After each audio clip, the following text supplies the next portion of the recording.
Welcome to BDTech. যে টপিকটা নিয়ে কথা বলবো সেটা হচ্ছে পর্তুগালের স্টুডেন্ট ভিসা নিয়ে কথা বলবো। পর্তুগালের স্টুডেন্ট ভিসা আপনি পার্সোনালি নিজে কীভাবে অ্যাপ্লাই করবেন, আপনার কত টাকা খরচ হতে পারে, আপনার হচ্ছে আপনি কীভাবে ভিসা নেবেন, আর হচ্ছে আপনার বেসিক রিকোয়ারমেন্ট কী লাগবে, ব্যাঙ্ক স্টেটমেন্টে আপনার কত টাকা দেখাতে হবে সে সম্পর্কে আপনাদের একটা আইডিয়া দেওয়ার চেষ্টা করব। পর্তুগাল হচ্ছে ইউরোপিয়ান ইউনিয়নভুক্ত একটা দেশ, অর্থাৎ হচ্ছে সিএনজিনভুক্ত একটা দেশ। এখানে কিন্তু আপনার হচ্ছে বিশেষ সুবিধা হচ্ছে আপনি যদি পর্তুগালে স্টুডেন্ট ভিসায় যান সেক্ষেত্রে হচ্ছে আপনি যদি যখন পড়াশোনা কমপ্লিট করলে আপনি কিন্তু যখন ওইখান থেকে পাসপোর্ট নিতে পারবেন তখন কিন্তু আপনি ইউরোপের যে কোনো কান্ট্রিতে আপনি কিন্তু বসবাস করার সুযোগ পাবেন। অর্থাৎ হচ্ছে আপনার পর্তুগালে কিন্তু অন্য দেশের তুলনায় এখানে কিন্তু সিটিজেনশিপ নেওয়া কিন্তু খুবই ইজি। অর্থাৎ হচ্ছে আপনি কিন্তু ইউরোপের অন্য দেশে যেখানে আপনার পড়াশোনা কমপ্লিট করার পরে আপনাকে ওয়ার্ক পারমিট নিতে হবে, ওয়ার্ক পারমিট নেওয়ার পরে আপনি কিন্তু আপনার সিটিজেনশিপে অ্যাপ্লাই করতে পারবেন। আর এখানে বিশেষ সুবিধা হচ্ছে আপনার এডুকেশন কমপ্লিট হয়ে গেলে আপনি কিন্তু পাসপোর্টের জন্য, অর্থাৎ হচ্ছে আপনি 5 বছর স্টে করার পরে পরবর্তী সময় গিয়ে কিন্তু আপনি এখানে পাসপোর্টের জন্য অ্যাপ্লাই করতে পারবেন। যাই হোক, আজকে আমার আলোচনার বিষয় হচ্ছে স্টুডেন্ট ভিসা। আপনি স্টুডেন্ট ভিসায় পার্সোনালি নিজে অর্থাৎ হচ্ছে আপনি নিজে এজেন্সির হেল্প ছাড়া আপনি নিজে কীভাবে অ্যাপ্লাই করতে পারবেন। প্রথমত হচ্ছে আপনার এখানে কিন্তু বিভিন্ন ধরনের প্রোগ্রাম ওরা এখানে অফার করে। বিশেষ করে হচ্ছে স্টুডেন্ট ভিসায় আপনার হচ্ছে ব্যাচেলার্স প্রোগ্রাম রয়েছে, অর্থাৎ হচ্ছে মাস্টার্স প্রোগ্রাম আছে, আপনার হচ্ছে এমফিল রয়েছে, এমবিএ রয়েছে, পিএইচডি প্রোগ্রাম রয়েছে। আপনি আপনার পছন্দ মতো যে কোনো ইয়াতে আপনার যদি এসএসসি কমপ্লিট করা থাকে তাহলে আপনি ব্যাচেলার্স প্রোগ্রামে অ্যাপ্লাই করতে পারবেন। আপনি যদি মাস্টার্স অ্যাপ্লাই করতে চান সেক্ষেত্রে হচ্ছে আপনার ব্যাচেলার্স কমপ্লিট থাকতে হবে। আপনি যদি হচ্ছে পিএইচডি কমপ্লিট করতে চান সেক্ষেত্রে হচ্ছে আপনাকে মাস্টার্স প্রোগ্রাম কমপ্লিট থাকতে হবে বাংলাদেশ থেকে।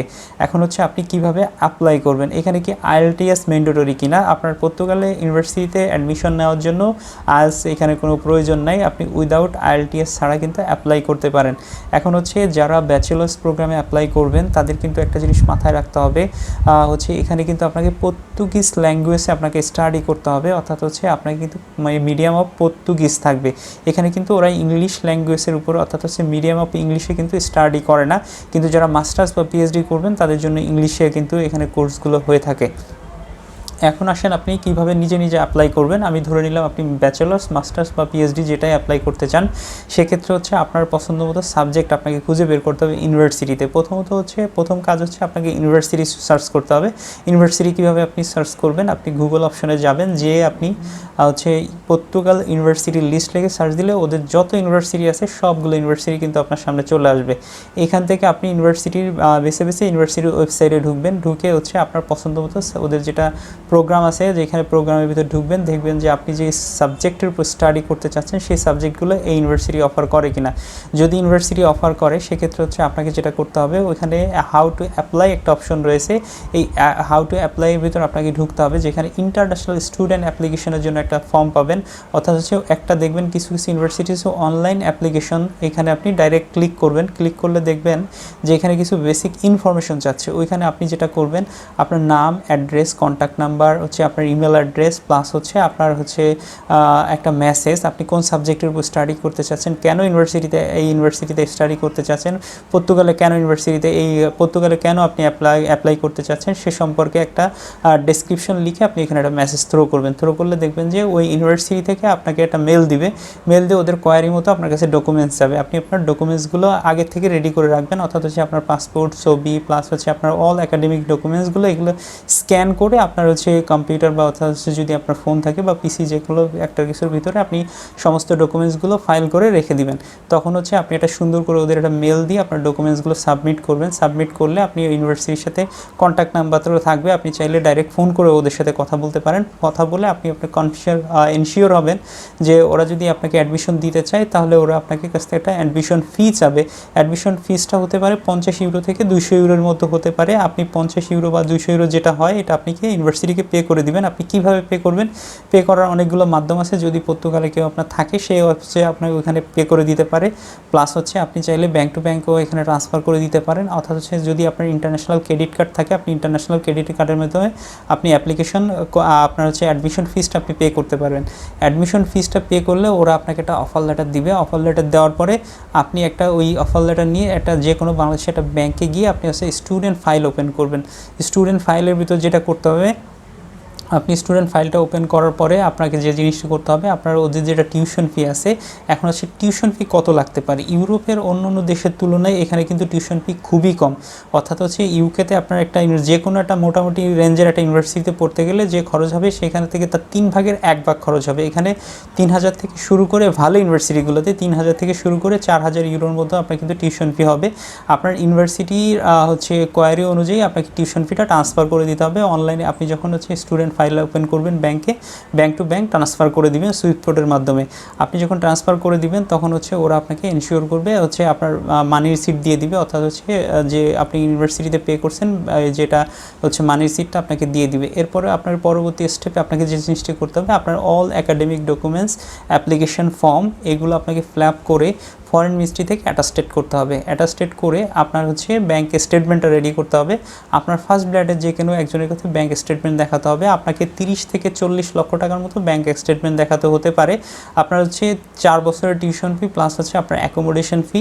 আর আপনার যিনি আপনার হচ্ছে যে হচ্ছে ব্যাংক স্টেটমেন্টটা দেখাচ্ছে, ওনাকে প্রুফ অফ ফান্ড, উনি টাকাটা কোথা থেকে ইনকাম করছে সেই প্রুফ অফ ফান্ডটা আপনাকে কিন্তু দেখাতে হবে। অর্থাৎ হচ্ছে আপনার যে যদি বাবা চাকরি করে তাহলে হচ্ছে ওনার যে ব্যাংক স্টেটমেন্ট আছে হচ্ছে স্যালারি শিট আছে, স্যালারি শিটটা নিয়ে নেবেন। উনি যে গভর্নমেন্টকে ট্যাক্স দিতেছে ট্যাক্সের পেপারসটা নিয়ে নেবেন।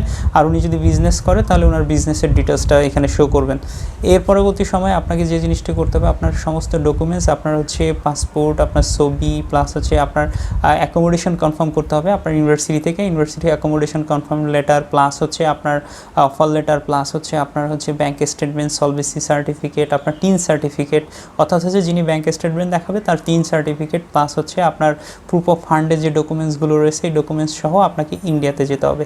ইন্ডিয়াতে গিয়ে আপনাকে যে জিনিসটি করতে হবে, আপনার হচ্ছে সমস্ত আপনার হচ্ছে ইন্ডিয়াতে গিয়ে আপনার এখানে এম্বাসি থেকে একটা ভিসা অ্যাপয়েন্টমেন্ট লেটার নেবেন। হচ্ছে আপনার ভিসার জন্য অ্যাপ্লাই সাবমিশনের জন্য অ্যাপয়েন্টমেন্ট লেটার নেবেন। এখানে ভিসা অ্যাপয়েন্টমেন্ট লেটার নিয়ে আপনাকে 5800 টাকা আপনাকে পে করতে হবে ভিসা ফিস পারপাসে। আপনি এখানে 5800 টাকা পে করবেন। পে করে আপনাকে একটা ইন্টারভিউ দিবেন। আপনার যদি সব কিছু ঠিক থাকে আপনি অবশ্যই ভিসা পাবেন, কারণ স্টুডেন্ট ভিসা হচ্ছে এমন একটা জিনিস যেখানে আপনার যদি রিকোয়ারমেন্ট সব ডকুমেন্টস 100% ঠিক থাকে তাহলে আপনি অবশ্যই ভিসা পাবেন। আর এখানে আপনার ইন্টারভিউতে কী জিজ্ঞেস করতে পারে, হয়তো আপনার নাম, আপনি কেন পর্তুগালে স্টাডি করতে চাচ্ছেন, প্লাস হচ্ছে আপনি কি এখানে স্টাডি করার পরে এখানে পার্সে থেকে যাবেন না বাংলাদেশে রিটার্ন করবেন, এই টাইপের কোশ্চেন করতে পারে। যাই হোক, আমি পরে হয়তো অন্য একটা পার্ট করবো আপনার কী ধরনের ইন্টারভিউ হতে পারে সে সম্পর্কে আপনাদের একটা আইডিয়া দেওয়ার চেষ্টা করব। আপনার যদি সব কিছু ঠিক থাকে আপনি অবশ্যই ভিসা পেয়ে যাবেন। ভিসা পাওয়ার পরে আপনাকে যে জিনিসটি করতে হবে এরপরে হচ্ছে আপনি পর্তুগালে হচ্ছে আপনার হচ্ছে প্লেন টিকিট করে চলে যাবেন।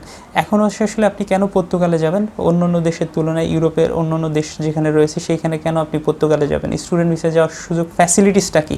ফ্যাসিলিটিসটা হচ্ছে আপনি এখানে যখন 5 বছর স্টে করবেন, 5 বছর স্টে করার পরে আপনি এখানে কিন্তু ডাইরেক্ট পাসপোর্টের জন্য অ্যাপ্লাই করতে পারবেন। বিশেষ সুবিধা হচ্ছে আপনি পর্তুগালে হচ্ছে আপনার ফুল টাইম আপনি জবের পারমিশন পাবেন, অর্থাৎ হচ্ছে আপনি 8 ঘন্টা চাইলেও আপনি কাজ করতে পারবেন। আপনার যেটা পড়াশোনার পাশাপাশি আপনি কিন্তু ফুল টাইম ওয়ার্ক করতে পারবেন, এটা একটা সুবিধা। এখানে কিন্তু অ্যাকোমোডেশন কস্টও অন্য অন্য দেশের তুলনায় কম, এটা আরেকটা সুবিধা। অর্থাৎ হচ্ছে আপনি কিন্তু এখানে কাজ করে আপনার ফুল টিউশন ফি, অ্যাকোমোডেশন ফিস, প্লাস হচ্ছে আপনি কিন্তু এক্সট্রা কিছু সেভও করতে পারবেন, এই হচ্ছে বিশেষ সুবিধা। আরেকটা সুবিধা হচ্ছে আপনি কিন্তু এখানে 100% পাসপোর্ট পাবেন। আপনার যদি কোনো পুলিশের রেকর্ড খারাপ না হয়, আপনি যদি কোনো ক্রাইম না করেন, আপনার যদি সব কিছু ঠিক থাকে আপনি অবশ্যই এখানে পাসপোর্ট পাবেন। পাসপোর্ট পেলে আর একটা বিশেষ সুবিধা হচ্ছে আপনি ইউরোপের যে অন্য কোনো, আপনি যদি পর্তুগালে থাকতে না চান সেক্ষেত্রে আপনি পছন্দ মতো ইউরোপের যে কোনো কান্ট্রিতে সুইচ করে চলে যেতে পারেন আপনার হচ্ছে যদি বসবাসের জন্য। আর একটা বিশেষ সুবিধা হচ্ছে আপনি 1 বছর বা 2 বছর স্টে করার পরে আপনার ব্যাংকে যখন এনাফ মানি থাকবে, কিছু মানি দেখালে আপনার যদি স্পাউস থাকে আপনি কিন্তু স্পাউসকে নিয়ে নিতে পারবেন। আপনার হচ্ছে আপনার ডিপেন্ডেবল হিসেবে আপনার স্পাউসকে আপনি কিন্তু নিয়ে নিতে পারবেন আপনার সাথে। এই হচ্ছে পর্তুগালের অন্য অন্য দেশের তুলনায় পর্তুগালের বিশেষ সুবিধা। যাই হোক, ভিডিওটিকে আজকে এই পর্যন্তই শেষ করব। যদি আমার ভিডিওটি ভালো লেগে থাকে এটা লাইক দিবেন, কমেন্ট করবেন, শেয়ার করবেন। সবাইকে অসংখ্য ধন্যবাদ।